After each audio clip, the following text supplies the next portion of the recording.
Hello everyone, welcome to கல்வி TV. நான் உங்கள் ஆஷிக். ஸோ இந்த வீடியோவில் நம்ம நவம்பர் மந்தோடைய தமிழ்நாடு கரண்ட் அஃபேர்ஸ் பற்றி தான் பார்க்க போகிறோம். நெக்ஸ்ட் இயர் வரக்கூடிய எல்லா எக்ஸாம்ஸ்க்கும். ஸோ தமிழ்நாட்டில் பார்த்தீங்க அப்படின்னா டிஎன்பிஎஸ்சிக்கான ஆனுவல் பிளானர் வந்துருச்சு. ஸோ அதனால் உங்களுக்கு டிஎன்பிஎஸ்சி குரூப் 1, குரூப் 2, குரூப் 4 எல்லா எக்ஸாம்ஸுமே நடக்க போகுது. அதே மாதிரி சென்ட்ரல் கவர்மெண்ட்லேயுமே வந்து நமக்கு என்டிபிஎஸ்சி எக்ஸாம் இருக்குது, தென் எஸ்எஸ்சி எக்ஸாம் அடுத்த வருஷம் வரப்போகுது இல்லையா. இந்த மாதிரி அடுத்த வருஷம் வரக்கூடிய எந்த எக்ஸாம்ஸ்க்கு நீங்கள் அப்ளை பண்ணாலும், எந்த எக்ஸாம் அட்டன் பண்ணாலும் அதுக்கு நம்ம நவம்பருடைய கரண்ட் அஃபேர்ஸ் ரொம்ப ரொம்ப முக்கியம். நீங்கள் இப்போ கரண்ட் எல்லா இதுலேயுமே வந்து லாஸ்ட் 1 இயர் கரண்ட் அஃபேர்ஸ் கேட்குறாங்க. அதில் லாஸ்ட் 6 மந்த் ரொம்ப ரொம்ப முக்கியம். ஓகேங்களா? ஸோ அதனால் நீங்கள் நவம்பர் மாதத்துலேயே கண்டிப்பாக படிச்சு தான் ஆகணும். நவம்பர் மாதத்தில் தமிழ்நாட்டில் என்னென்ன முக்கியமான ஈவெண்ட் வந்து நடந்திருக்கு அப்படிங்கிறத நம்ம வந்து பார்க்கலாம்.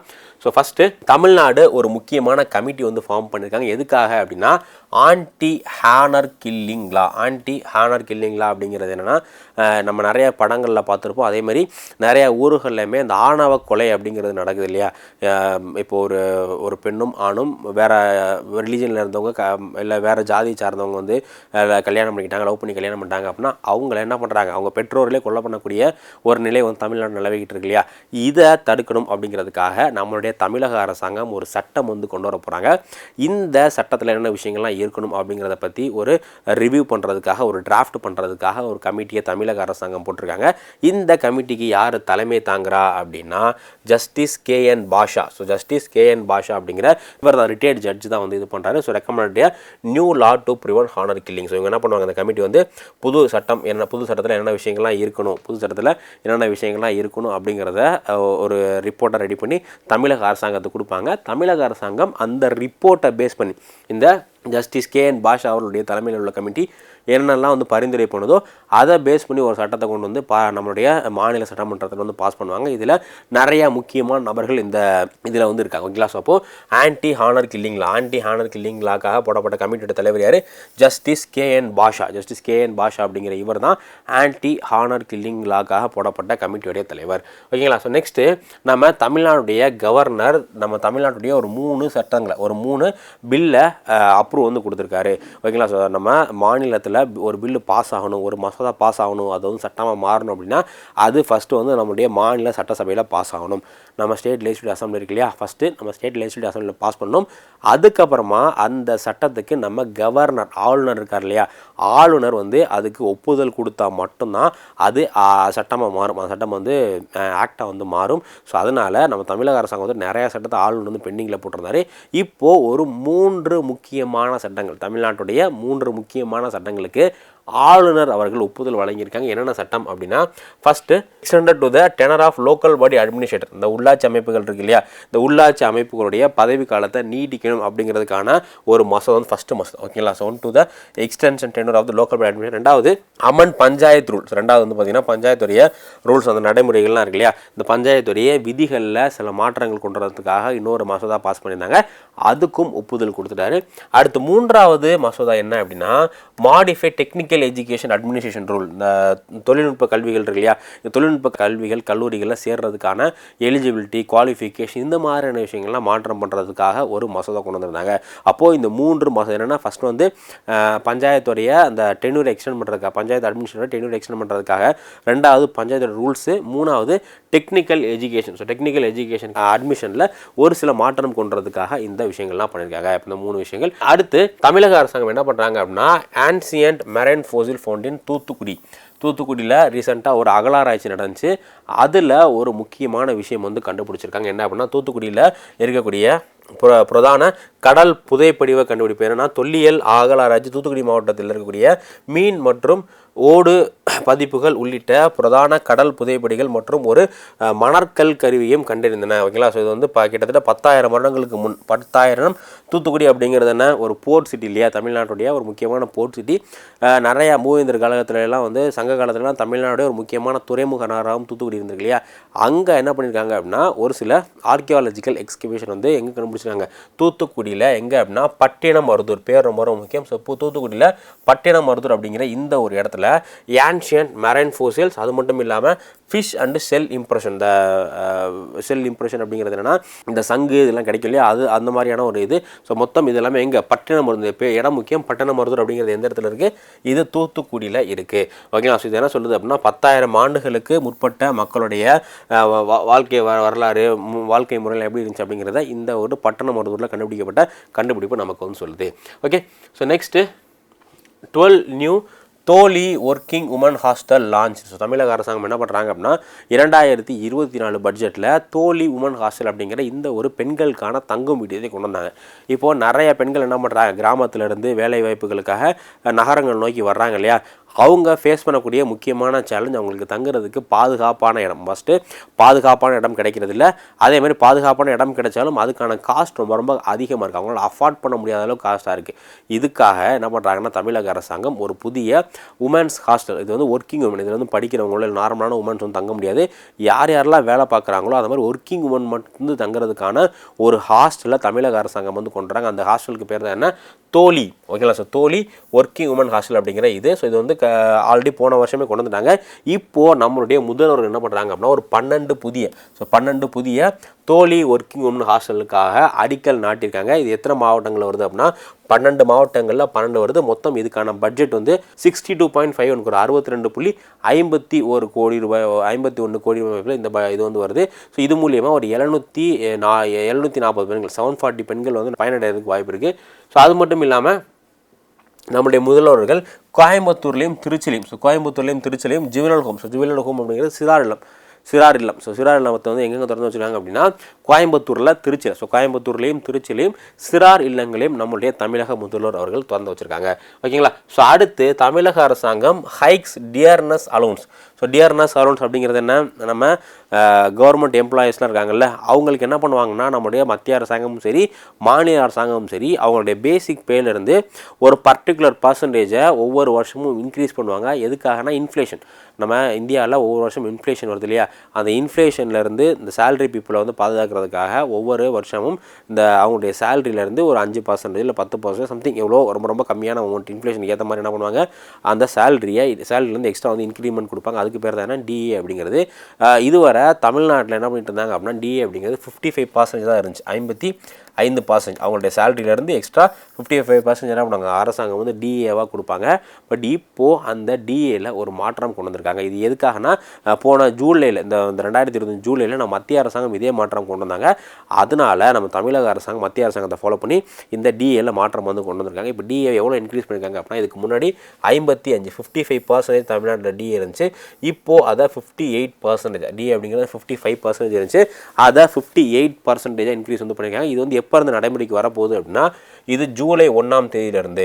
என்னதான் இந்த அறிவிப்பு அப்படிங்கிறது நம்ம தமிழக அரசாங்கம் நவம்பர் மாதம் கொண்டு வந்திருந்தாலும் ஆல்ரெடி முடிஞ்ச ஜூலை, ஆகஸ்ட், செப்டம்பர் இந்த 3 மாதங்களுக்கு, அக்டோபர் இந்த 4 மாதங்களுக்கு என்ன பண்ண போகிறாங்க, அரியரை தமிழக அரசாங்கம் வந்து கொடுத்துருவாங்க. ஓகேங்களா. ஸோ இது வந்து நம்ம மத்திய அரசாங்கம் வந்து கொண்டு வந்தாங்க, அதை ஃபாலோ பண்ணி கொண்டுறாங்க. இதனால் யாரெல்லாம் தமிழ்நாட்டில் கவர்மெண்ட்டில் ஒர்க் பண்ணுறாங்களோ அவங்களுக்கும், அதேமாதிரி கவர்மெண்ட்லேருந்து யாரெல்லாம் பென்ஷன் வாங்கிட்டு இருக்காங்களோ அந்த பென்ஷனர்ஸ்க்கும் இந்த டிஏ 55%லேருந்து 58% மாறப்போகுது.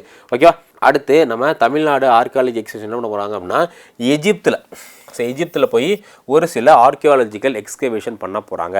தமிழ்நாடு ஹிஸ்ட்ரி பற்றி படிக்கும்போது அந்த காலகட்டத்தில், சங்க காலகட்டத்தில் தமிழ்நாட்டுக்கும் நிறைய நாடுகளுக்கு, ரோமான் இந்த மாதிரி நிறையா நாடுகளுக்கும் வர்த்தக தொடர்பு இருந்துச்சு. அதுக்கான காயின்லாம் தமிழ்நாட்டில் கண்டுபிடிச்சிருக்காங்க அப்படின்னு பார்த்துருப்போம் இல்லையா.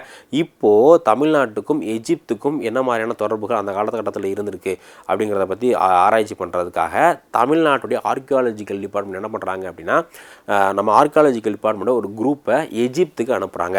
எதுக்காக, எஜிப்தில் ஆல்ரெடி எஜிப்தில் நிறையா இன்டர்நேஷ்னல் டீம்லாம் சேர்ந்து என்ன பண்ணுறாங்க, ஒரு ஆர்கியாலஜிக்கல் எக்ஸ்கவேஷன் அகழ்வாராய்ச்சி நடத்த போகிறாங்க. அதில் தமிழ்நாட்டிலேருந்து 2 நபர்களையும் நம்ம தமிழக அரசாங்கம் என்ன பண்ணுறாங்கன்னா அனுப்புகிறாங்க. ஓகேங்களா. எஜிப்தோடைய ஏன்ஷியன் போர்ட் ஆஃப் பிரெனிக். ஸோ பிரெனிக் அப்படிங்கிற இந்த ஒரு இடத்துல, எஜிப்தில் பிரெனிக் அப்படிங்கிற எந்த இடத்துல இருக்குது. இதில் அகராய்ச்சி பண்ணுறது மூலிமா தமிழுக்கும் ரோமானியம், ஸோ எஜிப்த் அப்படிங்கிறது அந்த காலத்தில் ரோமானியம், அப்போது இது அகராய்ச்சி பண்ணும்போது எஜிப்துக்கும் தமிழ்நாட்டுக்கும் ரோமானியர்களுக்கும் என்ன மாதிரியான தொடர்பு, வர்த்தக தொடர்பு இருந்துச்சு அப்படிங்கிறத பற்றி நம்ம வந்து கண்டுபிடிக்கலாம். ஸோ அதனால் இந்த ஒரு விஷயம் வந்து பண்ணுறாங்க. இந்த துறைமுக நகரம் பேர் என்ன அப்படின்னா பெர்னிக்கோ. ஸோ பெர்னிக்கோ அப்படிங்கிறதா வந்து இந்த துறைமுக நகரத்தோட பேர். ஸோ இது எக்ஸாம்பிள் வந்து கேட்பாங்க. இங்கே என்ன பண்ணுறாங்க, ஒரு சர்வதேச குழு, இது ஒரு சர்வதேச குழு என்ன பண்ணுறாங்க, ஆராய்ச்சி பண்ணுறாங்க. இதில் இது பண்ணுறதுக்காக, இதில் வந்து ஆராய்ச்சி பண்ணுறதுக்காக தமிழ்நாட்டை சார்ந்த இரண்டு தொல்லியல் அறிஞர்கள் இதில் வந்து பங்கேற்கிறாங்க. இது ரொம்ப ரொம்ப முக்கியம். இந்த போர்ட் பேர் பார்த்துங்க, பெர்னிக்கோ அப்படிங்கிற இதுதான் எங்கே உள்ள போர்ட்டு. இது எஜிப்தில் உள்ள போர்ட்டுக்கு பேர் தான் என்னென்னா பெர்னிக்கோ அப்படிங்கிறது. ஓகேவா. அடுத்து research fellow for archaeological studies launch.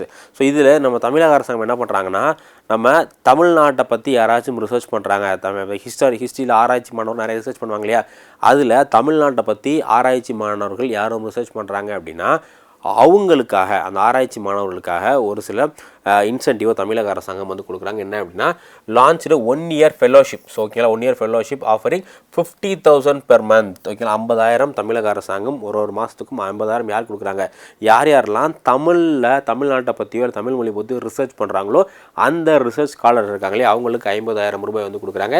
இவங்க என்ன பண்ணணும் அப்படின்னா, நம்ம தமிழ்நாடுடைய அர்ச்சிவ்ஸ், இந்த ஆவண காப்பகம் இருக்குல்ல, அந்த ஆவண காப்பகத்து நிறைய பழைய டாக்குமெண்ட் இருக்குது. தமிழ்நாட்டை பற்றினா, தமிழ்நாடு ஹிஸ்ட்ரியை பற்றினா பழைய டாக்குமெண்ட் இருக்குது. அந்த டாக்குமெண்ட்லாம் படித்து ரிசர்ச் பண்ணி நம்ம தமிழ்நாடுடைய பாஸ்ட்டை பற்றி கண்டுபிடிக்கணும் அப்படிங்கிறதுக்காக என்ன பண்ணுறாங்க, மாதம் 50,000 ரூபாய் வந்து கொடுப்பாங்க. ஸோ இதில் post graduate and independent researchers are eligible to apply. இங்கே வந்து பிஜி முடிச்சவங்க, போஸ்ட் கிராஜுவேட் முடிச்சவங்க, அதே மாதிரி இண்டிபெண்டன்ட் ரிசர்ச்சர்ஸ் இருப்பாங்க இல்லையா, அவங்க எல்லாமே என்ன பண்ணிக்கலாம், இதில் போயிட்டு அப்ளை பண்ணிக்கலாம். அவங்க என்ன பண்ணுவாங்க, தமிழோட ரொம்ப ரொம்ப முக்கியமான ரேர் டாக்குமெண்ட்ஸ்லாம் இருக்குது, அதை எல்லாத்தையுமே படித்து தமிழோட ஹிஸ்ட்ரி எப்படி இருந்திருக்கு அப்படிங்கிறத ரீகனெக்ட் பண்ணுறது தான் இவங்களுடைய முக்கியமான வேலை. ஓகேவா. அடுத்து Kalaignar sports kit scheme extended to urban area. நம்ம தமிழக அரசாங்கம் கலைஞர் ஸ்போர்ட்ஸ் கிட் ஸ்கீம் அப்படிங்கிற இந்த ஒரு ஸ்கீமில் தமிழ்நாட்டுடைய பஞ்சாயத்துகள், தமிழ்நாட்டுடைய கிராம பஞ்சாயத்து இருக்கு இல்லையா, இந்த பஞ்சாயத்துக்கெல்லாம் என்ன பண்ணுவாங்க அப்படின்னா ஸ்போர்ட்ஸ் கிட்டு கொடுப்பாங்க. இதில் அங்கே உள்ள இளைஞர்கள் விளையாடுறதுக்காக எல்லா உபகரணங்களுமே இருக்கும். இது வந்து பேட் இருக்கும், அதே மாதிரி வந்து கேரம் போர்டு, இந்த மாதிரி என்னெல்லாம் முக்கியமான விளையாட்டு உபகரணங்கள் இருக்கும், அந்த எல்லா விளையாட்டு உபகரணங்களும் அடங்கிய ஒரு கிட்டுக்கு பேர் தான் என்ன, கலைஞர் ஸ்போர்ட்ஸ் கிட் அப்படிங்கிற இந்த ஒரு கலைஞர் ஸ்போர்ட்ஸ் கிட் அப்படிங்கிற இந்த ஒரு கிட்டு. ஸோ இப்போது இந்த கலைஞர் ஸ்போர்ட்ஸ் கிட்டை அர்பன் ஏரியாவுக்கும் கொடுக்க போகிறாங்க. முதல்ல இது எங்கே மட்டும்தான் இருந்துச்சு, வந்து கிராம பஞ்சாயத்தில் மட்டும்தான் இந்த கலைஞர் ஸ்போர்ட்ஸ் கிட் வந்து கொடுப்பாங்க. பட் இப்போது இதை நகரங்களுக்கும் எக்ஸ்டெண்ட் வந்து பண்ண போகிறாங்க. ஓகேங்களா. ஸோ இப்போ இதை என்ன பண்ண போகிறாங்க அப்படின்னா, கார்பரேஷன், முனிசிபாலிட்டி, டவுன் பஞ்சாயத்துக்கும் வந்து கொடுக்க போகிறாங்க. ஸோ மொத்தம் 19,767 கிட்ஸ் வந்து கொடுத்துருக்காங்க. அது மட்டும் இல்லாமல் இந்த ஈவெண்ட் அப்போது நம்மளுடைய தமிழ்நாட்டுடைய ஸ்போர்ட்ஸ் மினிஸ்டர் இருக்கார் இல்லையா, அவங்க என்ன பண்ணியிருக்காங்க அப்படின்னா, ஒரு ஸ்விம்மிங் பூல் சென்னையில், ஒரு ஸ்விம்மிங் பூல், அதே மாதிரி டேபிள் டென்னிஸ் அகாடமி சென்னையில் ஒரு ஸ்விம்மிங் பூலும் திறந்து வச்சுருக்காங்க. அது மட்டும் இல்லாமல் ஒரு டேபிள் டென்னிஸ் அகாடமி, யாருடைய பேர்னா சரத் கமல் இருக்கார் இல்லையா, தமிழ்நாட்டுடைய ஒரு மிக முக்கியமான டேபிள் டென்னிஸ் வீரர் தான் சரத் கமல். இவருடைய பேரில் தமிழ்நாட்டில் ஒரு டேபிள் டென்னிஸ் அகாடமியும் இன்னொரு ஸ்விம்மிங் பூலும் வந்து திறந்து வச்சுருக்காங்க. ஓகே. ஸோ அடுத்து நீலகிரி டிஸ்ட்ரிக்ட் வந்து ரேபிஷ் ஃப்ரீ. 2013 நீலகிரி ரேபிஷ் ஃப்ரீயாக இருக்குது. ரேபிஷ் ஃப்ரீ அப்படிங்கிறது நாய் கடிக்கிறதுனால நமக்கு வந்து விலங்குகள் கிட்டேருந்து ரேபிஷ் அப்படிங்கிற நோய் பரவுது இல்லையா. ஸோ தமிழ்நாட்டில் நிறைய மாவட்டங்கள் இன்னும் ரேபிஷ் இருக்குது. பட் 2013 எப்போது 2013 நீலகிரியில் ரேபிஷே கிடையாது. ஸோ இப்போ நிறையா பேர் என்ன சொல்கிறாங்க அப்படின்னா, அந்த நீலகிரி மாவட்டத்தில் தமிழ்நாட்டில் இருக்கக்கூடிய எல்லா டிஸ்ட்ரிக்ட்டுக்கும் வந்து கொண்டு வரும் அப்படிங்கிற மாதிரி சொல்கிறாங்க. So Nilgiri district remains rabies free since 2013 due to factor like natural forest border, continuous sterilization. இந்த நாய்களை, அந்த தெருநாய்கள்லாம் பிடிச்சி என்ன பண்ணுறாங்க, அதுக்கு வந்து இந்த கருத்தடை பண்ணுற விஷயங்கள்லாம் நீலகிரி நல்லா பண்ணிகிட்டு இருக்காங்க. அது மட்டும் இல்லாமல் high coverage vaccination programme, vaccination, இந்த நாய் கடிக்கான வேக்சினும் வந்து அதிகமாக போடுறதுனால நீலகிரியில் 2013 அப்புறமா எந்த விதமான ரேபிஸ் கேசஸ்மே வந்து பதிவாகலை அப்படிங்கிறது ரொம்ப ரொம்ப முக்கியமான விஷயம். ஓகே. ஸோ நெக்ஸ்ட்டு இலக்கிய மாமணி அவார்டு அப்படிங்கிற இந்த ஒரு அவார்டை தமிழ் இலக்கியத்துக்காக பாடுபட்ட நபர்களுக்கு நம்மளுடைய சிஎம் ஸ்டாலின் அவர்கள் வந்து கொடுத்துருக்காங்க. இது இலக்கிய மாமணி அவார்டு அப்படிங்கிற இந்த அவார்டு வந்து இந்த வருஷம் 2024 மொத்தம் ஒரு 3 பேர்த்துக்கு கொடுத்துருக்காங்க.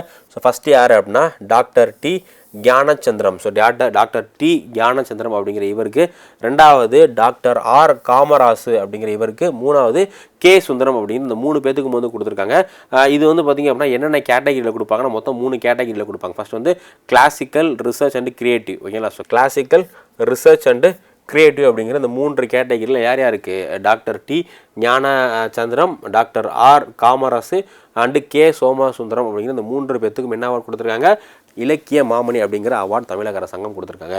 அடுத்து சாம்சங் என்ன பண்ணுறாங்க அப்படின்னா டிஜி அறிவு, சாம்சங் வந்து டிஜி அறிவு அப்படிங்கிற இந்த ஒரு இனிஷியேட்டிவாக கொண்டு வராங்க. இது எங்கே எதுக்காகனா தமிழ்நாடுடைய கவர்மெண்ட் ஸ்கூல்ஸ் இருக்கு இல்லையா, தமிழ்நாடுடைய கவர்மெண்ட் ஸ்கூல்ஸ் இருக்குல்ல, இந்த தமிழ்நாடு கவர்மெண்ட் ஸ்கூல்ஸில் எல்லாமே வந்து டிஜி அறிவு அப்படிங்கிற இந்த ஒரு இனிஷியேட்டிவ் யார் பண்ணுறா, சாம்சங் நிறுவனம் பண்ணுறாங்க. யார் கூட சேர்ந்து அப்படின்னா UN global compact network India, யார் UN global compact network India அப்படிங்கிற ஒரு இன்டர்நேஷ்னல் ஆர்கனைசேஷனோட சேர்ந்து பண்ணுறாங்க இந்த டிஜி அறிவு அப்படிங்கிற இந்த இனிஷியேட்டிவ். எதுக்கான இனிஷியேட்டிவ் அப்படின்னா தமிழ்நாட்டில் இருக்கக்கூடிய கவர்மெண்ட் ஸ்கூல் அரசு பள்ளிகள் இருக்கு இல்லையா, இந்த அரசு பள்ளிகளும் டிஜிட்டல் போர்டு நிறைய டிஜிட்டல் டெக்னாலஜி கொண்டு வந்து மாணவர்களுக்கு அதை பற்றி கற்பிக்கணும், அந்த ஸ்மார்ட் கிளாஸ் ரூம்லாம் கொண்டு வரணும் அப்படிங்கிறத இதுக்கான இது. முதல் கட்டமாக இதை காஞ்சிபுரம் மற்றும் ராணிப்பேட்டை, எங்கெங்க காஞ்சிபுரத்துலையும் ராணிப்பேட்டையிலையும் முதல் கட்டமாக கொண்டு வராங்க. அடுத்தடுத்து இது என்ன பண்ண போகிறாங்க அப்படின்னா மித்த இடங்கள் தமிழ்நாடு மித்த மாவட்டங்களையும் இதை நடைமுறைப்படுத்த போகிறாங்க. ஓகேவா. ஸோ முதல் கட்டமாக எங்கெங்க காஞ்சிபுரத்துலையும் ராணிப்பேட்டையிலையும் கொண்டு வராங்க. இதில் digital board, smart class room இந்த மாதிரியான விஷயங்கள்லாம் கொண்டு வந்து மாணவர்களை இந்த டிஜிட்டல் லேர்னிங்குள்ளே கொண்டு போகிறாங்க. So next coast to coast parcel express launch. So coast to coast அப்படிங்கிறது நம்ம இந்தியாவோட ஈஸ்ட் கோஸ்ட்லேருந்து வெஸ்ட் கோஸ்ட்டை கனெக்ட் பண்ணுற மாதிரியான ஒரு ட்ரெயின். இந்தியாவுடைய ஈஸ்ட் கோஸ்ட்டில் இருந்து வெஸ்ட் கோஸ்ட்டை கனெக்ட் பண்ணுற மாதிரியான ஒரு ட்ரெயினுக்கு பேர் தான் என்ன அப்படின்னா கோஸ்ட் டு கோஸ்ட் அப்படிங்கிறது. ஸோ இப்போது சதர்ன் ரயில்வே என்ன பண்ணியிருக்காங்க அப்படின்னா இந்தியாவுடைய first dedicated coast to coast parcel train, first dedicated coast to coast parcel express train எங்கேருந்து எங்கே வர, இது ரொம்ப ரொம்ப முக்கியம் பிளேஸ் ஞாபகம் வச்சுங்க. சென்னையில் ராயபுரம், தமிழ்நாட்டுடைய சவுத் இந்தியாவுடைய one of the oldest station தான் என்ன அப்படின்னா ராயபுரம். ஸோ ராயபுரத்துக்கும் மங்களூர், இந்தியாவுடைய ஈஸ்டர்ன் கோஸ்ட்டையும் வெஸ்டர்ன் கோஸ்ட்டையும் கனெக்ட் பண்ணுறதுக்கான ஒரு எக்ஸ்பிரஸ் தான் என்ன coast to coast parcel service அப்படிங்கிறது. ஸோ இது மூலியமாக என்ன நடக்கும் அப்படின்னா பெரிஷபிள், இந்த பழங்கள், காய்கறிகள், அதேமாதிரி வந்து டெக்ஸ்டைல், இண்டஸ்ட்ரியல் குட்ஸ் எல்லாமே வந்து இந்த இடத்துல இருந்து இந்த கோஸ்ட்லேருந்து அந்த கோஸ்ட்டுக்கும், அந்த கோஸ்ட்லேருந்து இந்த கோஸ்ட்டுக்கும் வந்து கொண்டு போகிறதுக்கு வாய்ப்பு இருக்குது. ஸோ அதனால் என்ன பண்ணுறாங்க அப்படின்னா coast to coast parcel express, coast to coast parcel express அப்படிங்கிற இந்த ஒரு ட்ரெயினை தொடங்கி வச்சுருக்காங்க. ஸோ அடுத்து சென்னை எம்டிசிவின் national urban transport award, national urban transport award அப்படிங்கிற இந்த ஒரு அவார்டு கொடுக்குறாங்க. மத்திய அரசாங்கம் நேஷனல் மொபிலிட்டி கான்ஃபரன்ஸ் அப்படிங்கிற இந்த ஒரு மாநாடு நடத்துனாங்க. அதில் சிறப்பாக செயல்பட்ட டிரான்ஸ்போர்ட்டேஷன்ஸ்க்கு எல்லாமே வந்து அவார்டு கொடுத்தாங்க. அதில் நம்ம எம்டிசி சென்னையுடைய மெட்ரோபாலிட்டன் டிரான்ஸ்போர்ட் கார்பரேஷன் இருக்கு இல்லையா, இதுக்கு என்ன அவார்டு கொடுத்துருக்காங்க அப்படின்னா இதுக்கு வந்து பார்த்தீங்க அப்படின்னா national urban transport efficiency award, national urban transport efficiency award அப்படிங்கிற இந்த ஒரு அவார்டை கொடுத்துருக்காங்க. சிறந்த பொது போக்குவரத்து அமைப்பாக அங்கீகரிக்கப்பட்ட சென்னை மெட்ரோ போக்குவரத்து கழகத்துக்கு தேசிய நகர்ப்புற போக்குவரத்து திறன் விருது 2025 வழங்கப்பட்டது. தேசிய நகர்ப்புற போக்குவரத்து திறன் விருது national urban transport efficiency award, national urban transport efficiency award அப்படிங்கிற இந்த ஒரு அவார்டு யார் கொடுத்துருக்காங்க, இது வந்து பார்த்தீங்க அப்படின்னா சென்னை எம்டிசி மெட்ரோபாலிட்டன் டிரான்ஸ்போர்ட் கார்பரேஷனுக்கு கொடுத்துருக்காங்க. ஸோ அடுத்து நம்ம தமிழக முதல்வர்கள் ஒரு 25 அன்புச்சோலை, இந்த அன்புச்சோலையை பற்றி நம்ம தமிழ்நாட்டுடைய பட்ஜெட்டில் 2025 பட்ஜெட்டில் அன்புச்சோலை அப்படிங்கிற இந்த ஒரு விஷயம் பற்றி இது பண்ணியிருந்தாங்க. ஆக்சுவலாக அந்த அன்புச்சோலை அப்படிங்கிறது என்னென்னா முதியவர்கள் இருக்காங்க, வயசானவங்க, இவங்களுக்கான ஒரு டே கேர் சென்டர். ஸோ இப்போது கரண்ட்டில் நம்ம லைஃப் ஸ்டைலு எல்லாமே சேஞ்ச் ஆனதுனால அர்பன் ஏரியாஸ்லாம் 2 பேருமே ஆண்கள் பெண்கள் எல்லாமே வேலைக்கு போகிறதுனால முதியோர்களை பார்த்துக்கிறதுக்கு ஆள் இல்லை அப்படிங்கிற சுச்சுவேஷன் இருக்கு இல்லையா, அதனால் அந்த டே டயத்தில் முதியோர்களை பார்த்துக்கிட்டு அவங்களுக்கு மருந்து, மாத்திரை, உணவுப் பொருட்கள் எல்லாமே கொடுக்குறது, அவங்களுக்கு தேவையான என்டர்டைன்மெண்ட் இந்த மாதிரி எல்லா விஷயங்களும் பண்ணுறதுக்காக அன்புச்சோலை அப்படிங்கிற டே கேர் சென்டரை தமிழக அரசாங்கம் தொடங்கி வச்சுருக்காங்க. இது எங்கே தொடங்கியிருக்காங்க அப்படின்னா இது வந்து திருச்சி, இந்த ஃபஸ்ட்டு அன்புச்சோலை வந்து திருச்சியில் தொடங்கி வச்சுருக்காங்க. அது மொத்தம் 25 அன்புச்சோலைகள். இது என்ன பண்ணும், provide social recreation and skill development facility for senior citizen. ஓகேங்களா. ஸோ சீனியர் சிட்டிசனுக்கு தேவையான எல்லா விஷயங்களுமே, அவங்களுக்கு தேவையான கேரு, அது இல்லாமல் அவங்களுக்கு வேறு என்னென்ன விஷயங்கள்லாம் தேவையோ அது எல்லாமே கொடுக்கறதுக்கான ஒரு சென்டர் தான் என்ன அன்புச்சோலை அப்படிங்கிற இந்த ஒரு சென்டர். ஓகேங்களா. ஸோ அடுத்து தமிழ்நாட்டில் என்ன பண்ணியிருக்காங்க அப்படின்னா தமிழ்நாட்டுடைய ரைஸ் ரிசர்ச் இன்ஸ்டியூட் இருக்கு இல்லையா, தமிழ்நாட்டுடைய ரைஸ் ரிசர்ச் இன்ஸ்டியூட்டில் ஒரு முக்கியமான கருவி வந்து இன்ஸ்டால் பண்ணியிருக்காங்க.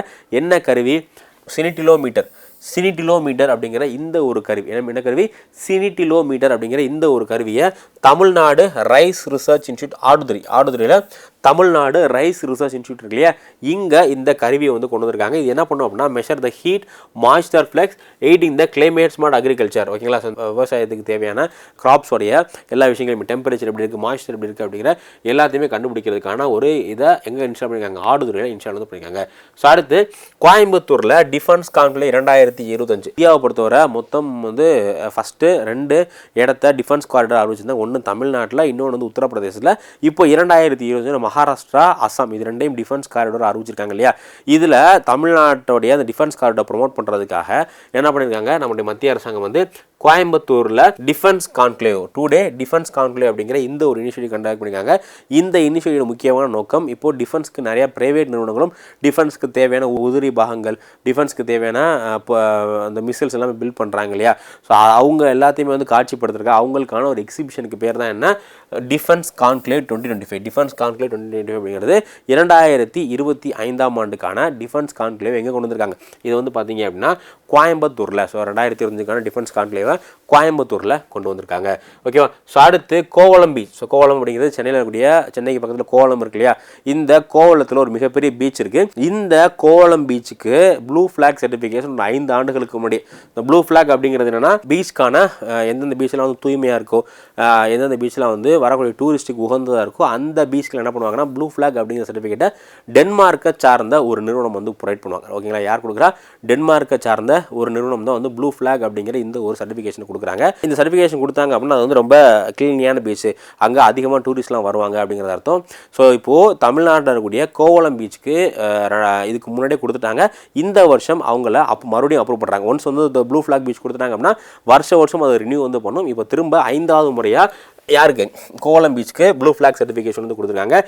இது வந்து பார்த்தீங்கன்னா ஒரு இன்டர்நேஷனல் சர்டிஃபிகேஷன். ஸோ தொடர்ந்து 5வது ஆண்டாக வந்து 2025 2026 வாங்குது. இதை யார் கொடுக்குறா, டென்மார்க்கை சார்ந்த ஒரு தனியார் நிறுவனம் தான் கொடுக்குறாங்க. மொத்தம் 33 கிரைட்டீரியாஸ். எத்தனை கிரைட்டீரியா இருக்கும், மொத்தம் 33 கிரைட்டீரியா இருக்கும். அந்த 33 கிரைட்டீரியாஸையும் அந்த பீச் ஃபுல்ஃபில் பண்ணுச்சு அப்படின்னா அது கொடுப்பாங்க. ஸோ தமிழ்நாட்டில் இன்னும் மெரினா பீச்சுக்கு கொடுக்கல, மெரினா பீச்சுக்கு அப்ளை பண்ணியிருக்காங்க, பட் இன்னும் மெரினா பீச்சுக்கு அஃபிஷியலாக கொடுக்கல. ஓகேங்களா. அதே மாதிரி இந்தியாவுடைய ஃபர்ஸ்ட் ப்ளூ ஃப்ளாக் பீச் எது அப்படின்னா சந்திரபாகா அப்படிங்கிற பீச் தான் இந்தியாவுடைய ஃபர்ஸ்ட் ப்ளூ ஃப்ளாக் பீச். அடுத்து நம்மளுடைய முதல்வர்கள் செம்மொழி பூங்கா அப்படிங்கிற இந்த ஒரு பார்க், செம்மொழி பூங்கா அப்படிங்கிற இந்த ஒரு பார்க்கை நம்மளுடைய முதல்வர்கள் எங்கே தொடங்கி வச்சுருக்காங்க, கோயம்புத்தூரில் நம்மளுடைய முதல்வர் அவர்கள் செம்மொழி பூங்கா அப்படிங்கிற இந்த ஒரு பூங்காவை நம்ம முதல்வர் தொடங்கி வச்சுருக்காங்க. ஸோ கிட்டத்தட்ட 45 ஏக்கரில் இந்த செம்மொழி பூங்கா அமைஞ்சிருக்கு. இதுக்கான காஸ்ட் எவ்வளோ ஆயிருக்கு அப்படின்னா 208.5 கோடி, 208.5 crore, 208.5 கோடி ரூபாய் மதிப்பில் இந்த ஒரு செம்மொழி பூங்கா கொண்டு வந்திருக்காங்க. இதில் ஒரு 23 தீம்ஸில் கார்டன் இருக்குது. அது மட்டும் இல்லாமல் 200க்கும் மேற்பட்ட பிளான்ட் ஸ்பீசிஸ், 200க்கும் மேற்பட்ட பிளான்ட் ஸ்பீசிஸ் இதில் இருக்குது. ஓகேவா. ஸோ அடுத்து சனந்த்குமார் 24 வயசான சிவகங்கையை சார்ந்த சனந்த்குமார் அப்படிங்கிற இவருக்கு 3rd பிரைஸ் இந்த prestigious HIPA international drone photography. இப்போ ட்ரோன் வச்சு ஃபோட்டோகிராஃபி எடுக்கிறாங்க இல்லையா. ஸோ இன்டர்நேஷ்னல் ட்ரோன் ஃபோட்டோகிராஃபி கான்டெஸ்ட்டில் தமிழ்நாட்டில் சிவகங்கையை சார்ந்த ஒரு மாணவர், அவருடைய பேர் என்ன அப்படின்னா சனந்த்குமார் அப்படிங்கிற இவர் சாந்தகுமார் அப்படிங்கிற இவருக்கு என்ன பண்ணியிருக்காங்க அப்படின்னா இன்டர்நேஷ்னல் ட்ரோன் ஃபோட்டோகிராஃபி கான்டெஸ்ட்டில் இவருக்கு வந்து 3வது பிரைஸ் வந்து கொடுத்துருக்காங்க. அடுத்து நம்முடைய ஆக்டர் அஜித்குமார் இருக்கார் இல்லையா. ஆக்டர் அஜித்குமாருக்கு இட்டாலியோடைய ஜென்டில்மேன் டிரைவர் அவார்ட் அப்படிங்கிற இந்த ஒரு அவார்ட் ஆக்டர் அஜித்குமார் அவர்களுக்கு வந்து கொடுக்கப்பட்டிருக்கு. So Ajithkumar receive the 2025 gentleman driver award in Venice. வெனிஸில் நடந்த ஒரு ஈவெண்ட்டில் இந்த அவார்டு வந்து கொடுத்துருக்காங்க. எதுக்காக அப்படின்னா இப்போது இந்த கார் ஸ்போர்ட்ஸில் அஜித்குமார் நிறையா விஷயங்கள் பண்ணுறாரு, நிறைய ரெக்கார்ட் பண்ணுறாரு இல்லையா. அதுக்காக அவருக்கு ஜென்டில்மேன் டிரைவர் பேர் ஞாபகம் வச்சுங்க. அவார்ட் பேர் என்ன, ஜென்டில்மேன் டிரைவர் அவார்ட், இட்டாலியை சார்ந்த ஜென்டில்மேன் டிரைவர் அவார்ட் அப்படிங்கிற இந்த ஒரு அவார்ட் அஜித்குமார் அவர்களுக்கு வழங்கப்பட்டிருக்கு.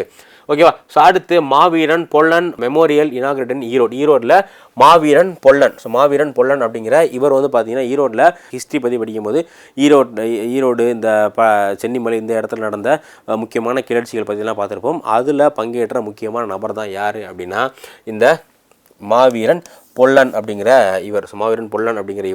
இவருக்காக ஒரு மெமோரியல், இவருக்காக ஒரு நினைவிடத்தை ஈரோட்டில் யார் திறந்து வச்சுருக்கா, நம்மளுடைய முதல்வர் அவர்கள் வந்து தொடங்கி வச்சுருக்காங்க. ஸோ இவர் வந்து ஒரு முக்கியமான freedom fighter. Okay. Next IIT Madras young Indians MOU. IIT மெட்ராஸும் யங் இண்டியன்ஸ் அப்படிங்கிற இந்த அமைப்பும் சேர்ந்து என்ன பண்ணுறாங்கன்னா ஸ்டார்ட் அப் டெவலப்மெண்ட் பண்ணுறதுக்காக ஒரு எம்ஓயு, ஒரு புரிந்துணர்வு ஒப்பந்தம் வந்து போட்டிருக்காங்க. யார்? ஐஐடி மெட்ராஸ் யங் இண்டியன்ஸ் அப்படிங்கிற இந்த ஒரு அமைப்பு சேர்ந்து ஒரு புரிந்துணர்வு ஒப்பந்தம் போட்டிருக்காங்க. எதுக்காக? To Foster A student innovation early stage start up including A boot camps. So இளைஞர்களுக்கு மத்தியில் இந்த புதுமையான கண்டுபிடிப்புகளை ஊக்குவிக்கணும், அவங்களை வந்து ஸ்டார்ட் அப் தொடங்குறதுக்கு ஊக்குவிக்கணும் அப்படிங்கிறதுக்காக என்ன பண்ணுறாங்க, ஐஐடி மெட்ராஸ் யங் இந்தியா ரெண்டு அமைப்பும் சேர்ந்து எம்ஓயு வந்து போட்டிருக்காங்க. ஓகேவா? ஸோ அடுத்து IIT Madras developed indigenous vessel traffic management system. என்னது?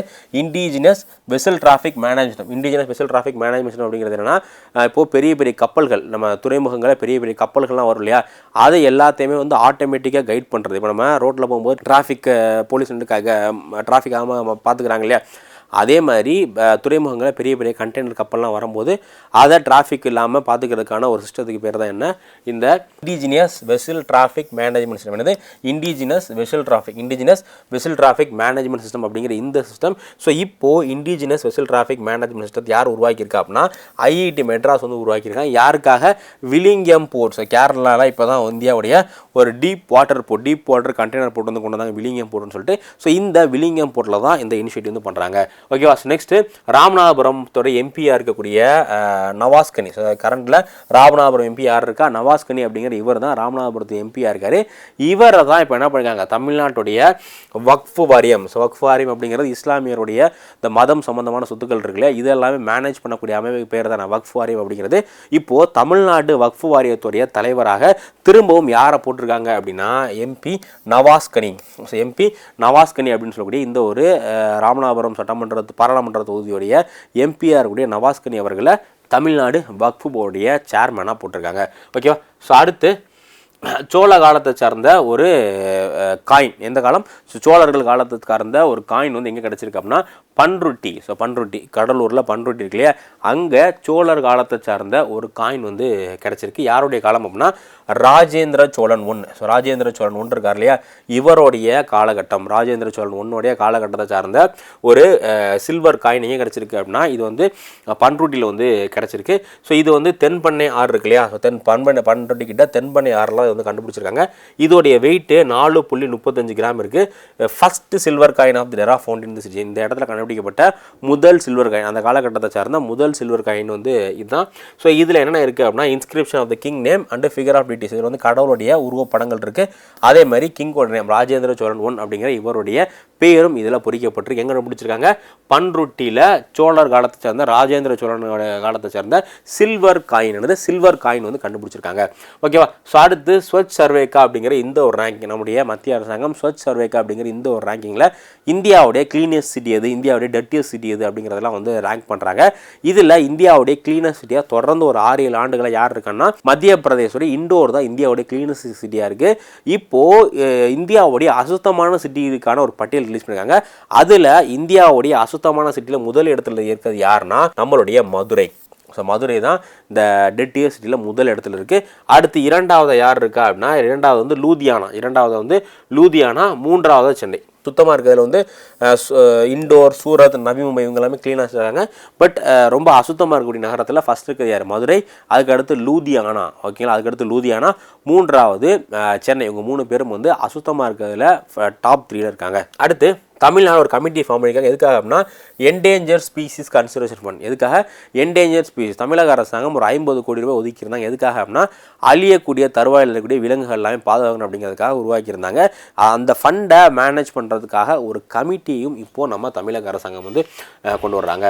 ஓகேங்களா? ஸோ அடுத்து 103 விஜயநகர காலத்தை சேர்ந்த கோல்டு காயின் வந்து கண்டுபிடிச்சிடும். எங்கே அப்படின்னா திருவண்ணாமலை. ஸோ திருவண்ணாமலையில் விஜயநகர காலத்தை சேர்ந்த ஒரு 103 கோல்டு காயின் திருவண்ணாமலையில் வந்து கண்டுபிடிச்சிருக்காங்க. ஸோ அடுத்து பொருணை மியூசியம். தமிழக அரசாங்கம் பொருணை மியூசியம் அப்படிங்கிற இந்த ஒரு மியூசியம் திருநெல்வேலியில் கொண்டு வராங்க. எதுக்காக அப்படின்னா இந்த தாமிரபரணி நதிக்கரையில் கண்டெடுக்கப்பட்ட முக்கியமான விஷயங்கள் இருக்குது, அதெல்லாத்தையுமே காட்சிப்படுத்துறதுக்காக இதை வந்து பில்ட் பண்ணிட்டு இருக்காங்க. இதை எப்போ கட்டி முடிக்க போகிறாங்க அப்படின்னா பொங்கலுக்குள்ளே கட்டி முடிக்க போகிறோம் தமிழக அரசாங்கம்னு சொல்லியிருக்காங்க. ஓகேங்களா? ஸோ இதோட இந்த செஷன் முடிஞ்சு நம்ம அடுத்த செஷனில் வேறு டாப்பிக்கில் மீட் பண்ணலாம். தேங்க்யூ.